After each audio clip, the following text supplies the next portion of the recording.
यहाँ पर किस तरह के एहतियात बरती जा रही है, खासकर जिस तरह से हॉस्पिटल में काफी ज्यादा भीड़ है और किस तरह की व्यवस्था की गई है?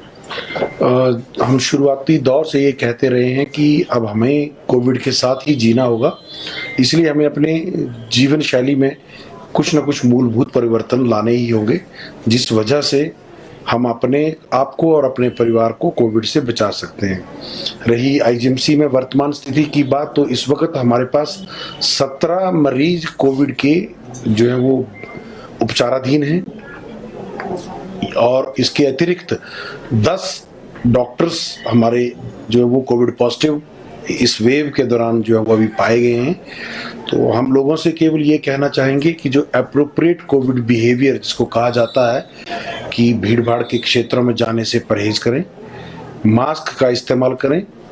और बहुत ज़रूरी ना हो तो अपने घरों से बाहर ना निकलें और अपनी बारी आने पर वैक्सीनेशन जरूर करवाएं। इस तरह के जो नियम हैं इनका पालन हम लोगों को सदैव करना होगा और साथ ही साथ किसी भी तरह के कोई लक्षण, जुकाम, खांसी इस तरह के अगर किसी को होता है, शरीर में दर्द, तो अपने आप को संभावित कोविड मानकर आइसोलेट करें और अपनी जांच करवाएं ताकि समय रहते इसकी जांच और उपचार किया जा सके। जी सर, शिमला की आईजीएमसी की बात करें, आईजीएमसी में इस समय कितने जो है कोरोना के मरीज हैं और यहाँ पर अगर मरीज जिस तरह से अगर इसी तरह से रफ्तार से बढ़ते हैं तो कितना आईजीएमसी तैयार है निपटने के लिए? हम पिछले लगभग 2.5 वर्ष से कोविड के मरीजों के साथ कोविड की देखभाल में हम लोग यहाँ पर इन्वॉल्व हैं और हमारे इंतजाम जो हमने सेकेंड वेव के दौरान किए, जिसमें हमने अपने बिस्तरों की क्षमता जो है वो 350 तक बढ़ाई, हमारे इंतजाम आज भी हमने पुख्ता इंतजाम इसी तरह पे उसी तर्ज पे करके रखे हैं और आवश्यकता पड़ने पर बिस्तरों की संख्या जो है वो बढ़ाई जा सकती है। और अभी हमारे पास 17 मरीज भर्ती हैं जो सब लोग मेकशिफ्ट हॉस्पिटल जो यहाँ पर बनाया गया है कोविड के लिए उसमें उपचाराधीन है। इससे अधिक संख्या बढ़ने पर मरीजों के लिए हमने अतिरिक्त वार्ड की व्यवस्था भी की है। हमारे पास मरीजों के इलाज के लिए स्थान और स्टाफ मेंबर और दवाइयाँ और टेस्टिंग किट, ये सब चीज़ें प्रचुर मात्रा में उपलब्ध हैं। अब बात करें जिस तरह से डॉक्टर भी अब इसकी चपेट में आने लगे, अब तक कितने अगर पिछले सप्ताह की बात करें कितने डॉक्टर जो है कोरोना पॉजिटिव हो गए? अभी हमारे पास जो आंकड़े उपलब्ध हैं उसके हिसाब से 10 डॉक्टर्स, जिसमें डिफरेंट विभाग के वो रेजिडेंट भी हैं, कंसल्टेंट भी हैं, वे सब लोग जो हैं 10 लोग वो कोविड पॉजिटिव पाए गए हैं। अब परंतु अब गाइडलाइंस बदल गई हैं। अब वर्तमान गाइडलाइन में हेल्थ केयर वर्कर अगर कोई पॉजिटिव आता है, जब तक उनके अंदर लक्षण ना हो तो वो काम करते रहेंगे, क्योंकि हम लोग सब वैक्सीनेशन की जो प्रिकॉशनरी डोज है जिसको बूस्टर डोज कहा जाता है वो भी हम लोगों को, सब लोगों को लग चुकी है। तो अब लोगों को भी हम ये आह्वान करना चाहेंगे कि अपनी बारी आने पर वैक्सीनेशन जरूर लगवाएं। आज भी जो मृत्यु हो रही है कोविड में वो उनमें वैक्सीनेशन नहीं करवाने वालों की संख्या अधिक है। क्या माने जिस तरह से मामले लगातार बढ़ रहे हैं तो आने वाले दिनों में ये और भी बढ़ सकते हैं? क्या वजह मानते हो कि लोग जो है अब बेफिक्र हो गए हैं और कोरोना के जो नियम थे उनका पालन नहीं कर रहे हैं? देखिए, कोविड तो अब हमारे जीवन का अभिन्न अंग है, क्योंकि जब भी कभी इस तरह का कोई इन्फेक्टिव डिजीज समाज में आती है तो उसको बहुत मुश्किल होता है उसको रूल आउट कर पाना, निकाल पाना, क्योंकि हमारा जैसा अगर हम भारत देश की बात करें तो बहुत भारी आबादी वाला हमारा देश है। भारी जनसंख्या के साथ साथ जनसंख्या घनत्व भी हमारा काफ़ी अधिक है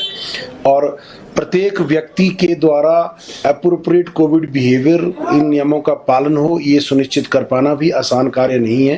तो इसलिए सरकारें केवल मरीजों की जांच और इलाज की जो व्यवस्था है उसका प्रबंध कर सकती हैं, उसके लिए सरकारें जिम्मेदारी उठा सकती हैं, परंतु इस तरह की संक्रमण से फैलने वाली बीमारियों को रोकने में हम समझते हैं सारा का सारा जो दायित्व है वो हम लोगों पर बनता है। है, क्योंकि जब तक हम लोग इस मुद्दे की गंभीरता को नहीं समझेंगे, देखिए बंदिशों में इंसान का जीवन चलना मुश्किल है, तो ये बंदिशों का दौर फिर से ना शुरू हो, बच्चों की स्कूली शिक्षा अच्छे से चले, हमारे व्यवसायिक केंद्र जो है वो ठीक से चलें, बाज़ारों में रौनक हो, हर चीज़ ठीक से चले, इसलिए हमें अपने आप में, अपनी जीवन शैली में मूलभूत परिवर्तन कोविड बिहेवियर को लेकर जो है वो करने होंगे। प्रतिदिन बाजार जाके खरीदारी करने की बजाय कोशिश करें कि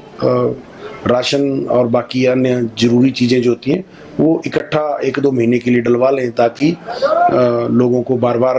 बाजार जाना ना पड़े, भीड़ क्षेत्रों में ना जाना पड़े। बुजुर्गों और बच्चों का और जो डिजीज़्ड लोग हैं, जैसे कैंसर पीड़ित लोग, किडनी डिजीज़ के लोग या और बीमारियों से ग्रसित लोग, वो लोग खास अपना ध्यान रखें। दूसरा, जिस तरह से आईजीएमसी की अगर बात करें तो इस समय जो है आईजीएमसी में कुछ डॉक्टर अवकाश पर हैं, तो क्या कोई इस तरह की दिक्कत तो नहीं आ रही मरीजों को, या ऑपरेशन नहीं हो रही? कुछ ऐसा लोगों में कुछ इस तरह का मैसेज आ रहा है कि अवकाश पे हैं डॉक्टर जा? देखिए, ये डॉक्टरों का अवकाश जो है ये प्रतिवर्ष होने वाली एक सामान्य प्रक्रिया है, कोई नई बात नहीं है, और इसके लिए हमारा अस्पताल का स्टाफ जो वो पहले से एक्लेमेटाइज्ड है, पहले से एडजस्टेड है, तो हम किसी भी तरह की कोई समस्या किसी व्यक्ति को नहीं आने देते, क्योंकि हमने ये हमारी छुट्टियां का जो समय होता है ये शेड्यूल हमें वर्ष के शुरुआत में ही तय हो जाता है, तो हम मरीजों को जो रूटीन कार्य के लिए जब अस्पताल में जिनको भर्ती करते हैं तो उनको उस रोस्टर के हिसाब से ही हम यहाँ पे बुलाते हैं, ताकि लोगों को परेशानी ना उठानी पड़े। सर, एक सोशल मीडिया पर मैसेज वायरल हो रहा है जिसमें यहाँ पर जो लंगर सेवा है उसमें जो बिस्तर उपलब्ध करवाए जाते हैं उसके बदले पैसे लिए जा रहे हैं, जिससे कहीं ना कहीं लोगों को परेशानी हो रही है, इस पर क्या कहना? देखिए, सोशल मीडिया की बातों पर प्रतिक्रिया देना हम समझते हैं उचित नहीं है, और हम जो रिपोर्ट हमारे ध्यान में ये आई है इसके लिए आज हम अपनी कुछ लोगों को वहाँ पर भेजेंगे और उनसे जो भी मरीज या तीमारदार उस स्थान पर अभी रह रहे हैं उनसे हम जानकारी प्राप्त करेंगे, और भविष्य में इस तरह की चीज़ों की पुनरावृत्ति ना हो इसके लिए सुनिश्चित